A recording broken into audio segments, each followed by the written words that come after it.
오늘 에스라 4장 1절부터 10절의 내용을 보면요. 유다 베냐민의 대적이 성전 건축을 하겠다고 참여하겠다고 찾아오지만 스룹바벨과 족장들은 그들의 청을 거절합니다.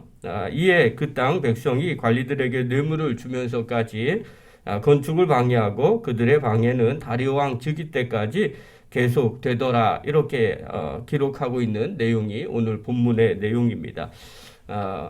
에스라 3장에는요, 성전을 건축하기 시작을 하고요. 그러나 이 성전 건축은 바로 끝나는 게 아니라 한 20여 년간 지속이 되게 됩니다. 오래 걸릴 수밖에 없었던 이유가 4장에 넘어와서 오늘 본문을 통해서 기록을 하고 있는 겁니다. 이들의 방해 때문에 이렇게 오래 걸렸다라는 것을 말해줍니다. 그래서 이 에스라 4장은요, 건축을 방해하는 사람들, 그리고 그들이 왜 건축을 방해했는지, 그리고 어떤 일들이 일어났는지를 기록하고 있죠. 우리가 이 부분을 좀 살펴볼 필요가 있어요. 1절에 한번 우리 봅시다. 1절 읽겠습니다. 시작. 사로잡혔던 자들이 자손이 이스라엘의 하나님 여호와의 성전을 건축한 다음을 유다와 베냐민의 대적이 듣고, 자, 돌아온 사람들이 이제 성전을 건축한 다음을 들은 유다와 베냐민의 대적들이 듣게 됩니다. 그러니까 유다 베냐민이라고 이야기하는 것은요, 그냥 유다 사람과 베냐민 사람만 이야기하는 게 아니라 돌아온 사람들을 칭해서 유다 베냐민의 사람들 이렇게 얘기하죠. 그래서 이 돌아온 사람들을 대적하는 그곳에 있었던 사람들이 있습니다.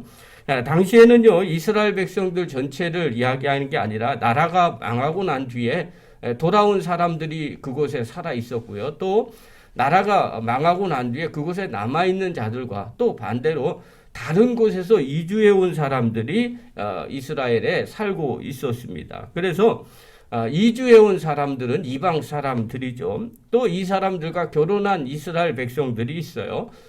이런 사람들도 주로 이제 사마리아 사람이라고 불리게 되죠.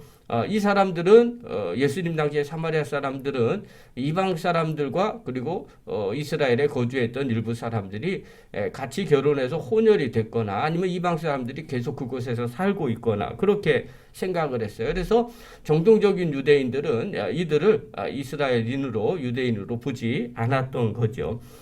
그러니까 당연히 이방 사람들 취급을 했던 것이에요. 또 여기서 유다 베냐민의 대적이라고 표현을 했어요. 성경은 기록을 그렇게 해놓는데 특별히 대적이라는 이 단어는요, 차레이라는 단어입니다. 뜻이 어떤 뜻이냐면 해를 끼칠 목적으로 접근해 오는 원수 이런 뜻이 있어요.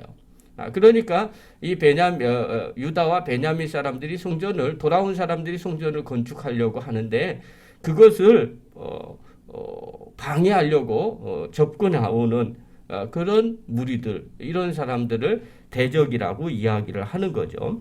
자, 해를 끼치려고 접근하는 유다와 베냐민 사람들, 그 베냐민의 대적들, 이런 사람들이 와서 뭐라고 이야기를 하느냐. 2절 한번 보십시오. 2절 읽겠습니다. 시작. 스룹바벨과 족장들에게 나와 이르되 우리도 너희와 함께 건축하게 하라. 우리도 너희와 같이 너희 하나님을 찾노라. 아수르 왕 에살하돈이 우리를 이리로 오게 한 날부터 우리가 하나님께 제사를 드렸노라 하니 이렇게 얘기하죠. 뭐라고 얘기하냐. 우리가 함께 건축했으면 좋겠다. 왜냐하면 우리도 너희 하나님을 찾았다. 그리고 아수르 왕 에살하돈이 우리를 이곳으로 이주시킨 날부터 우리도 하나님 앞에 제사를 드렸다. 이렇게 이야기를 하죠. 자, 언뜻 보기에는 정말 괜찮은 제안인 것 같아 보입니다. 왜냐하면 같이 성전을 짓자. 정말 좋은 얘기죠. 또 나도 제사 드렸었다. 그러니까 우리 같이 하면 좋겠다.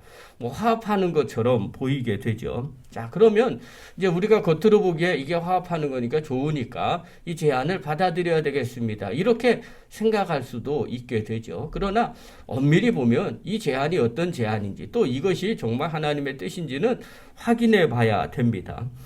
자, 스룹바벨과 백성들은 일단 거절을 합니다. 3절 한번 보십시오. 거절하는 이유가 나오는데 3절 읽겠습니다. 시작. 스룹바벨과 예수아와 기타 이스라엘 족장들이 이르되 우리 하나님 여호와의 성전을 건축하는데 너희는 우리와 상관이 없느니라. 바사왕 고레스가 우리에게 명령하신 대로 우리가 이스라엘의 하나님 여호와를 위하여 홀로 건축하리라 하였더니, 자, 뭐라고 얘기하냐면요. 첫 번째, 너희는 우리하고 상관이 없다. 그러니까 이방 사람인데 어떻게 우리 하나님의 성전을 너희가 건축하게 되느냐. 이것은 옳지 않다. 또 두 번째, 우리가 바레스 왕 고사의 명령대로, 지금 우리가 우리 마음대로 지금 이 성전을 건축하는 게 아니다. 왕의 명령이 있었다. 그 명령은 우리가 홀로 건축하는 거다. 그러니까 일단은 거절한다. 우리가 상관이 없으니까. 그 다음에 또 우리가 홀로 건축하라고 그렇게 왕이 명령했기 때문에 지금 그렇게 생각을 한다는 겁니다. 여러분, 이게 어떤 일을 할 때 정말 중요한 일이에요. 첫 번째가 그 명령한 사람이 얼마만큼 명령을 했느냐가 중요한 거죠. 만약에 그렇게 하지 않으면, 그때 당시에 왕이 행한 대로, 명령한 대로 하지 않으면 반역이나 다름이 없기 때문에 그렇습니다. 그래서 바사왕 고레스가 뭐라고 명령했냐면요. 너희들은 본토로 돌아가라. 자유롭게 가고 싶은 사람은 본토로 가라. 이스라엘 땅으로 가라. 가서 뭐라고 얘기하느냐? 거기에서 이스라엘 백성들을 위해서 예배드릴 성전을 다시 건축해도 좋다는 거예요.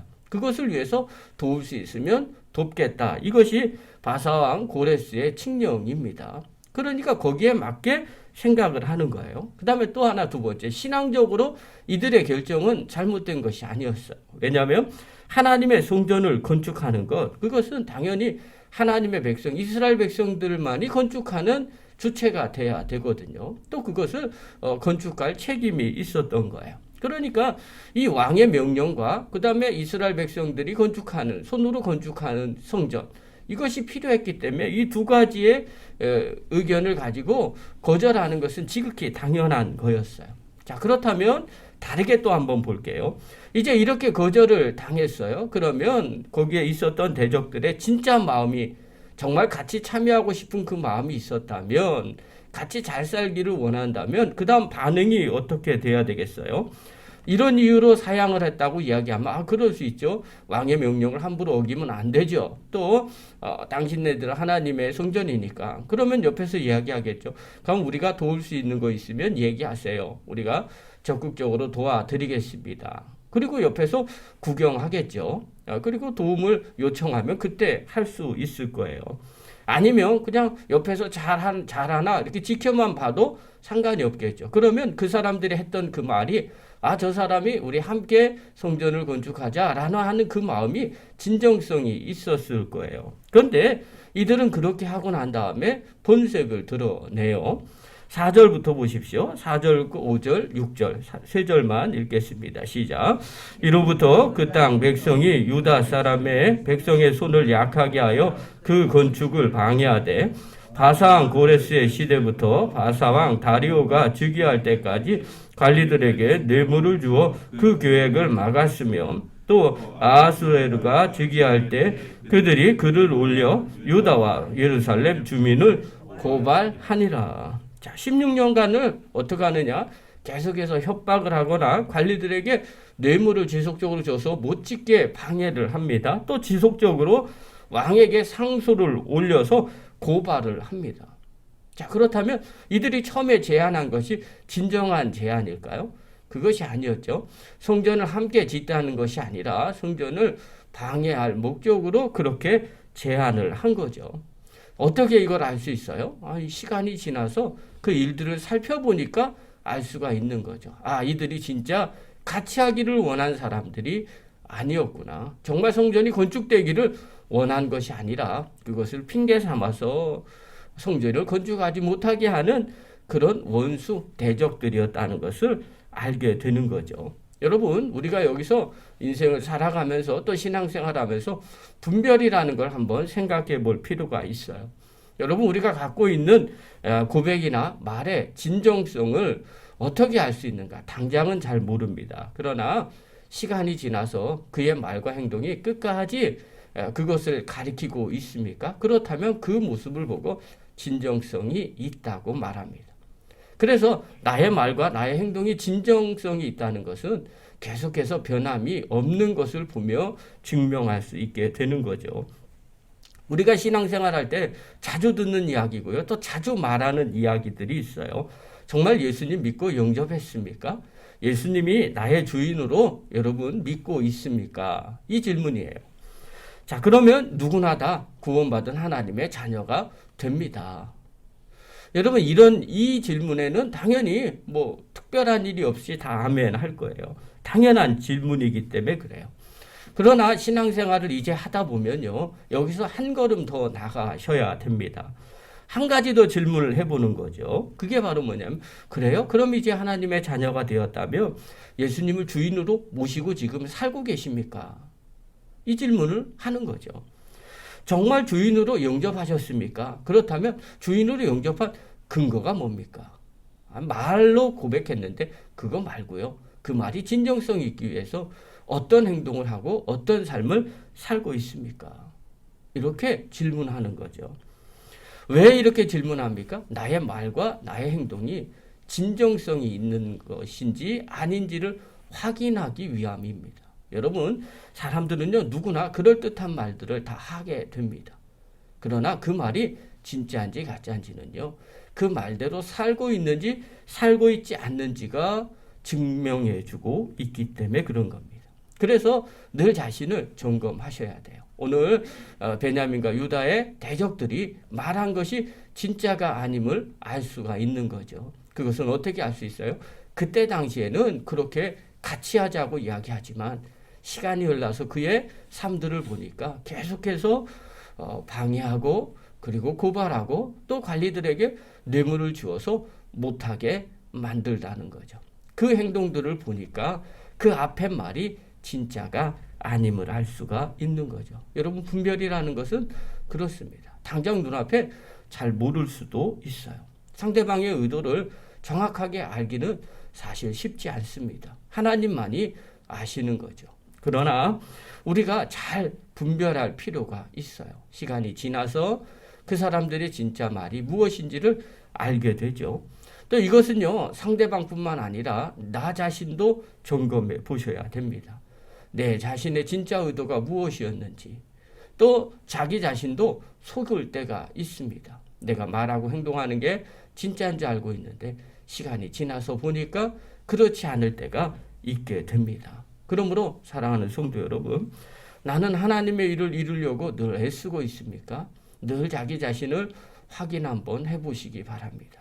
또 점검해 보십시오. 내가 하나님의 자녀라면, 또 하나님의 말씀대로 순종한다면, 또 나는 결정하는 것들이 어떤 생각을 갖고 있는가 늘 확인하고 또 확인해 보시기 바랍니다. 그럴 때 잘못된 길로 가지 않게 되고요. 나름대로 주님이 원하는 길을 한 걸음 한 걸음 힘들더라도 걸어갈 수 있게 됩니다. 사랑하는 귀한 성도 여러분, 늘 마음 가운데 새겨 주시고요.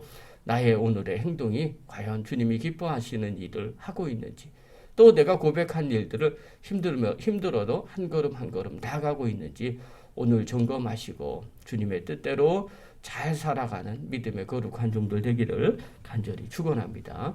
기도하겠습니다.